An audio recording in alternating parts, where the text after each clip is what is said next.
A soldier's prayer, deliver me from mine enemies, O God, defend me from them that rise against me. Psalms 59:1. Say hello to General MacArthur. He was born in January of 1880 in Little Rock's Barracks in Arkansas. His childhood was spent on the western frontier outposts of New Mexico with his Army officer father, Arthur MacArthur. General MacArthur was the third of the MacArthur's and was actually very important and attended West Point. He graduated at the top of his class in 1903 from the U.S. Military Academy of West Point. As a junior officer in the years leading up to the World War I, he was stationed in the Philippines and around the United States. He served as an aide to his father in the Far East and participated in the American occupation of Veracruz, Mexico in 1914. After the United States entered World War I in 1917, MacArthur helped lead the 42nd Rainbow Division of France and was promoted to the Brigadier General.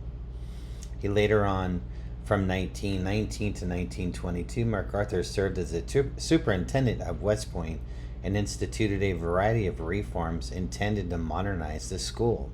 In 1922, he wed socialite Louise Cromwell Brooks. The two divorced in 1929, and in 1937, MacArthur married Jean Faircloth, of whom he had one child, Arthur MacArthur IV, the following year. And I also personally think that MacArthur looked like an older Rock Hudson. I don't know, what do you think? Please leave it in the comments if you believe it's accurate. And like I said, MacArthur was born in 1880. He died at the age of 84 in 1964. He was raised in a military family. His father had been a Civil War engineer, while his mother encouraged him to be a soldier. She actually lived outside of West Point to encourage him to be a strong leader. After he graduated valedictorian from a Texas military school, he went on to the country's premier military academy at West Point, where in 1903 he graduated at the top of his class. During the First World War, MacArthur saw action in France, where he rose to become a bemedaled brigadier general, and after a stint with his alma mater at the superintendent of West Point from 1919 to 1922, he was assigned to the Philippines in 1924, where he was credited with stopping the mutiny of the Philippine Scouts. He was promoted to the rank of the Major General in 1925, the Army's youngest at the age of 45. In his prime, MacArthur, the strapping general noted for his vanity and brilliance, cut an imposing, attractive figure. As a cadet, he dated and was engaged to 8 different young women, but it was the socialite heiress Louise Cromwell Brooks that he hitched his star on Valentine's Day in 1922, and in Manila, they began their life together. But Brooks and her well-heeled friends looked down on MacArthur's Filipino company, which eventually led to her filing for a divorce in 1929. MacArthur agreed on any grounds that will not compromise my honor. Now, the issue with this is that General MacArthur ended up getting a little girlfriend who was a burlesque dancer, and he had gone a little crazy for her and had a side girlfriend, which was not favored as well, but he did really seem to really love her a lot. Now you might think, well, who is this woman? Who was this mysterious Filipino girlfriend of General MacArthur? Well, her name was the Isabel of the Islands. She was known as Isabel of the Islands, Isabel or Elizabeth, as she sometimes referred to herself. Rosario Cooper was a Eurasian beauty who spent many years in local entertainment vaudevilles as a dancer and actress, and her name was Dimples. She later went on to the movies, which I'll show you later. Alright, so let's dig a little bit deeper into General MacArthur's cute little girlfriend. Enter Isabel Rosario Cooper. She was born in 1914, passed away in 1960. She was a young multiracial actress, daughter of a Scottish businessman with a Chinese Filipino mother, who reputedly hailed from the affluent South, and as a child she was nicknamed Dimples, which she later used as a stage name when she joined local vaudeville, which is vaudeville shows, musical reviews that featured dancing, singing, comic sketches, and assorted acts. She had also previously danced in the Shanghai Chorus Line. Now later on, Isabel was lured into movies. Dimples was cast in the 1926 film Tagalog Hambog, where she was barely a teen, created a history with Luis Tason by performing the first mouth-to-mouth kiss in a Philippine film, a daring act at that time. Isabel Cooper and Luis Tason performed the first mouth-to-mouth kiss in Philippine cinema history in 1926 movie Tatlong Hamblog. And here you see that very controversial mouth-to-mouth kiss in Philippines' 1926 movie history. First one ever. In 1930, MacArthur was named as Chief of Staff of the United States Army. 5 months before his reassignment to Washington, D.C., his crossed paths with Isabel Cooper in a Manila social event. When she was introduced to the general, Cooper, in her exquisite chiffon tea gown, introduced herself as an actress. MacArthur was instantly smitten. A lobbyist who was at the party recalled her beauty. She looked as if she were carved from the most delicate opaline. She had her hair in braids down to her back. The affair between MacArthur and Cooper began almost at once. As soon as MacArthur got settled in his new job in Washington, he sent for her from the Philippines and installed her in a suite at the Hotel Chaston on 16th Street. The general lavished her with gifts like kimonos, lacy intimate wear, fur coats, but no outdoor clothes. MacArthur prohibited her from going out, so there was no need for those. Her duty, he said, was to lay in bed. And Cooper was not okay with this as time went on. General MacArthur's job included traveling abroad, and to keep his mistress preoccupied, he bought her a companion poodle. While on extended visits to romantic cities like Vienna and Paris, he would also send her postcards and love letters, which Cooper kept and treasured.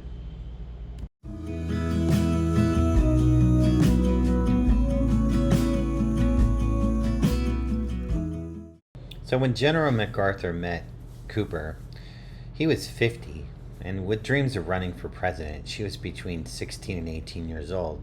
So did he take her in as the girlfriend, the concubine, or the sex object? The jury's still out on that. And the thing is when he met her, he was on a 2-year assignment on the Philippines as the U.S. commander of the entire archipelago. The general was then 50, and like I said, he was enamored with her, but he had to also protect his reputation in the United States as far as his credibility for becoming a possible the president. Now in 1930, President Herbert Hoover appointed MacArthur as the U.S. Army Chief of Staff, promoted to the rank of 5-star general, and a reassignment to Washington, D.C. By now, he and Dimples had been in a public relationship for over 6 months, and MacArthur promised to send for Dimples, and he did. So MacArthur's mother was very controlling, kind of racist, so a mixed relationship was not good. So MacArthur sent for his Cooper girlfriend. Well, after she arrived in Washington, it was about the same. He kind of chauffeured her around in a limousine, arriving at her home for a few hours. It was not the best relationship between them, and not very supported by MacArthur's mother, so it eventually dwindled, and MacArthur wanted to end the relationship. The MacArthur-Cooper relationship soured when the two hurled accusations at each other. MacArthur complained of his girlfriend's extravagance and infidelities, while Cooper complained that MacArthur restricted her life. So he sent her money for a one-way ticket back to the Philippines. However, she wasn't leaving. He tried to bully her. However, she had kept the love letters that he had given her and threatened to give them to the press. So $15,000 later, MacArthur had his letters, and she was headed to Tinseltown, Hollywood, California, to make movies. After Cooper had to leave Washington because of the breakup with MacArthur, she went to the Midwest and she opened up a beauty shop. She then moved to Los Angeles and auditioned for Hollywood movies where she was highlighting her exotic oriental features using the name Chubbing, or sometimes Chubbing with it separated in the name. She was cast but billed as one of the wives of the King Mongkut in the 1946 Anna and the King of Siam, together with fellow Filipino Rosa del Rosario, and appeared as Little May Wong in the Charlie Chan film The Chinese Ring in 1947. In the 1950s, she was The Art of Burlesque, 1951, and I Was an American Spy in 1951, a true story about war espionage set in Manila, where she appeared as Lolita. Isabel eventually changed her name to Chubbing and went into Hollywood movies. She did okay. She was in So Proudly We Fail in 1943 with Veronica Lake and George Reeves, who was actually Superman. She was also in the 1944 movie The Purple Heart. She was also in Anne and the King of Siam in 1946. And of course, two Charlie Chan films that were mentioned right here, which is called The Chinese Ring in 1947 and The Shanghai Chest in 1948. Both Charlie Chan films starred actor Roland Winters as Detective Chan. Well, they also had features by Isabel Rosario Cooper, who went, of course, like I said, under the name Chubbing. And here, of course, is Charlie Chan. I actually enjoyed his movies. I saw them a long time ago. And there's another picture here of Chubbing in the movie with Charlie Chan. She's there on the left. Now, sadly, Cooper's life changed, and she fell into deep depression over her misfortunes. Hollywood wasn't so kind anymore, and she was really not happy about her failed relationship with MacArthur. So in 1960, she had overdosed on barbiturates. Just to follow up on what had happened with MacArthur, well, in 1937, he had remarried for the second time to Jean Marie Faircloth, and they had had their son, Arthur IV. So enough about the love life of General MacArthur. I did find it interesting, though, but with the advent of World War II, MacArthur would play an important role in the defense of the Philippines, though he was compelled to leave the country and flee to Australia as the Allied forces were being defeated in Bataan. He famously promised his return to the Philippines, saying, "I shall return." Well, after 2 years of struggle in the Pacific, MacArthur fulfilled his vow and liberated the Philippines in Leyte from the Japanese in 1944. And here's General MacArthur coming in to Leyte to help with the coastal forces, making the Japanese surrender and get out of the Philippines.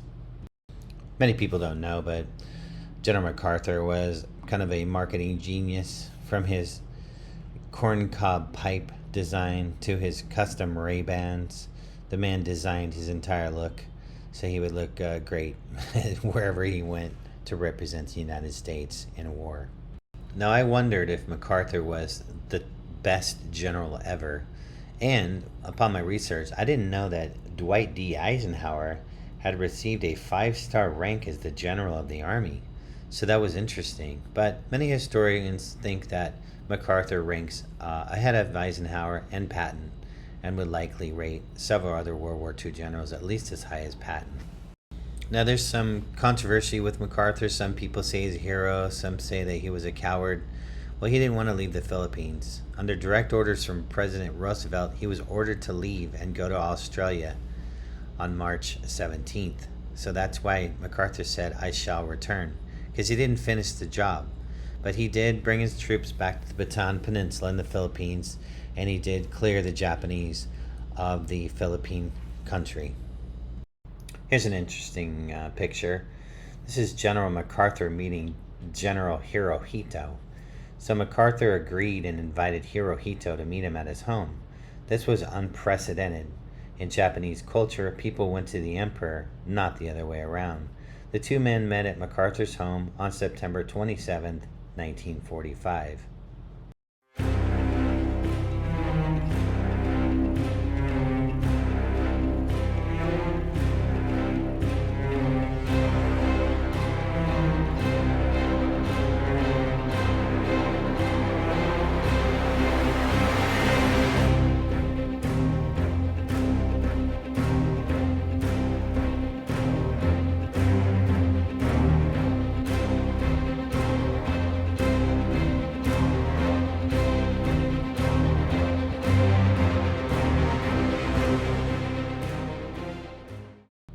On October 20th, 1944, General Douglas MacArthur delivered his famous speech, "I have returned," upon landing on Leyte Island. It is one of the most iconic phrases of the war, coupled with one of the most famous photographs that capture the moment he waded ashore. MacArthur landed at Leyte on October 20th, 1944. Here's a question I had. Is Douglas MacArthur a hero in the Philippines? General Douglas MacArthur is widely considered to be a military demigod who saved the Philippines from the atrocities of the Japanese in World War II. Now you might be wondering, why did Japan want the Philippines? Well, they first occupied the Philippines at the beginning of World War II because it was located between the oil-producing Dutch East Indies, presently Indonesia, and Japan. The Philippines was an important location for transporting oil from the Dutch East Indies and French Indochina to Japan. How did the Philippines defeat Japan? Well, Japan occupied the Philippines for over 3 years until the surrender of Japan. A highly effective guerrilla campaign by the Philippine resistance forces controlled 60% of the islands, mostly jungle and mountain areas. MacArthur supplied them by submarine and sent reinforcement officers. Now, MacArthur was a very dedicated general, and he was forced to resign. He had some problems with Truman. This was not the first time the general had ordered direct orders from his commander-in-chief, but President Truman officially relieved MacArthur of his command. Word of his firing quickly spread, and the American public found the news upsetting. Here's some interesting facts about General Douglas MacArthur III. Actually, his son was the fourth. Now, apparently, MacArthur was accused of murdering his wife's lover. This must have been his first wife. And he did so by ordering the young man to go on a highly risky mission during the Great War. Here's an interesting fact. MacArthur's family was on different sides of the Civil War. His father, Douglas Jr., was a Union general, and his mother was from a prominent Confederate family. 2 of her brothers refused to attend the wedding. Here's another fact. MacArthur's father and himself are both recipients of the Medal of Honor. Douglas MacArthur Jr. was bestowed the Medal of Honor for actions in the Battle of Missionary Ridge in 1863. His son received the Medal of Honor from President Roosevelt in 1942 for defending the Philippines. Here's another cool fact. MacArthur's mom lived in a hotel on West Point grounds the entire time that he was a cadet. MacArthur's mom told him he had to be great like his dad or Robert E. Lee, and she made sure he stayed focused by living on campus near him. The semi-weird strategy worked in that he was number 1 in his class by far. His performance record was only bested in history by 2 other cadets, one from the class of 1884 and Robert E. Lee himself.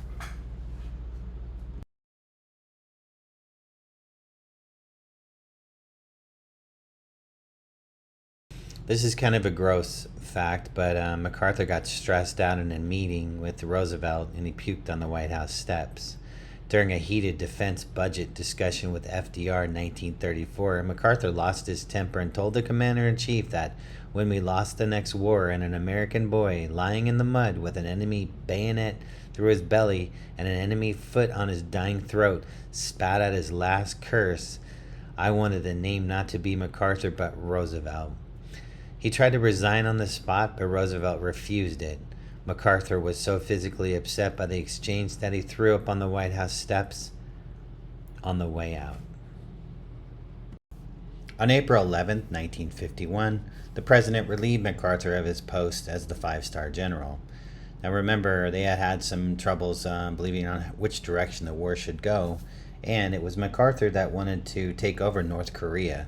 The president did not agree, and that was basically their big disagreement, was the contention and viewpoint on what to do with North Korea. MacArthur wanted to be president.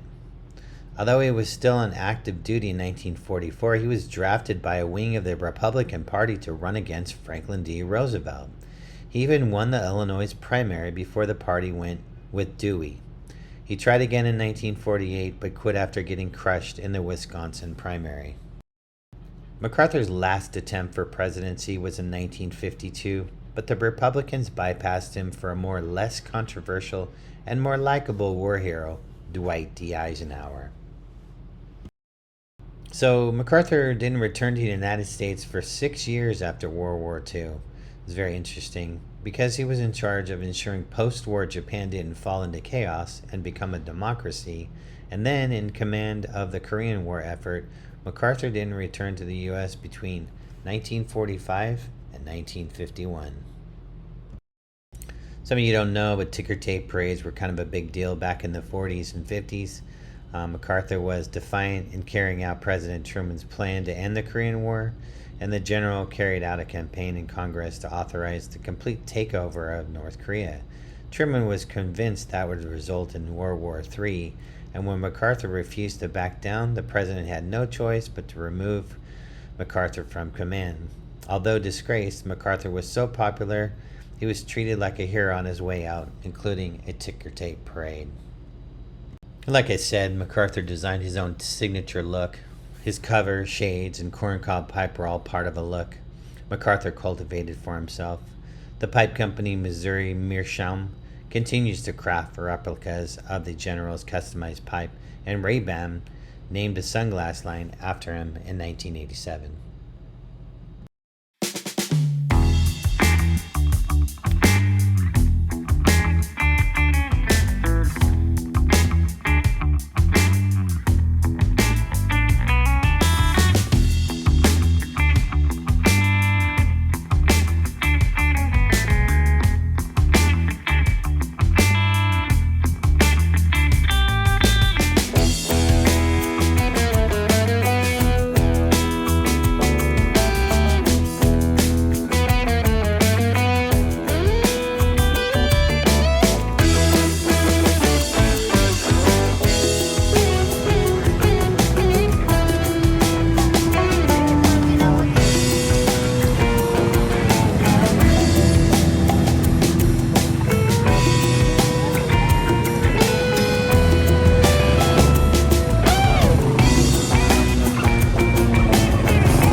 I thought I would quickly mention here is a picture of MacArthur pinning on a medal on Ferdinand Marcos, who later created the memorial for MacArthur.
dedication to our fallen heroes. To the soldiers who fought and perished in the hallowed beaches of Leyte, We salute you. We thank you for your interest and sacrifice for the freedom of this, our beloved motherland. The honor is ours to give today for your sacrifices of yesterday. May the good Lord give you rest in his eternal camping ground from the grateful people of Leyte. Invasion of Leyte, Philippines, October 20th, 1944. MacArthur keeps his pledge. This remarkable study of General MacArthur, nonchalantly puffing on his corncob pipe, was made by a Coast Guard combat photographer at the historic moment when MacArthur surveyed the Leyte Island beachhead and saw his famous "I will return" pledge fulfilled. MacArthur is conferring with Sergio Osmeña, who was the president of the Philippines at the time. Here's a letter from 1944 from the fourth president of the Philippines, Sergio Osmeña. He served as the fourth president from 1944 to 1946, and here he is with MacArthur.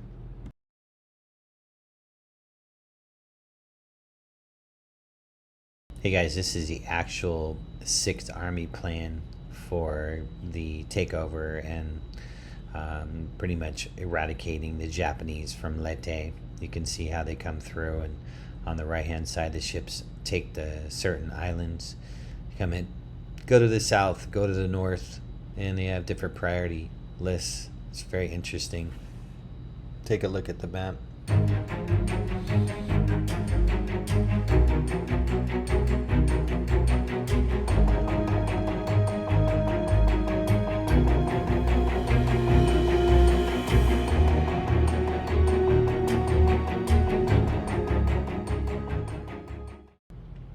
On October 20th, 1944, more than 700 steam-powered ships landed in Leyte Gulf against the initially weak Japanese opposition. By the end of the following day, 103,000 soldiers had been landed on Leyte. Casualties were light, and only 3 U.S. warships had been damaged.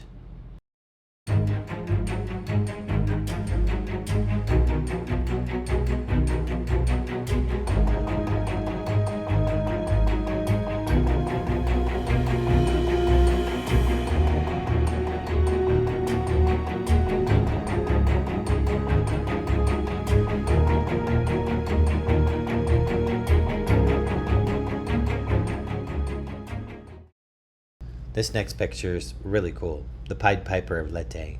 A soldier from the Bronx, Sergeant Howard Preub, acted as the Pied Piper of Leyte. He was leading little Filipino evacuations from an operational area in the town of Dulag after the Japanese defending the village had been cleared out.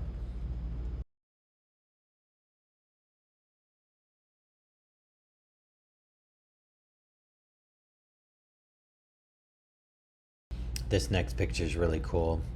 This is Happy Home to Coast Guardman Carol Smith. Gunner's mate first class encounters a native Filipino, Paz Pineda. He was 98 years old in a village on the island of Leyte in the Philippines soon after the American forces had driven out the Japanese. The aged Filipino couldn't speak a word of English, but his smile spoke plainly of his welcome to the bronzed Coast Guardsmen. They are in front of Grandpa Pineda's home, where he slept through the naval bombardment that preceded the invasion.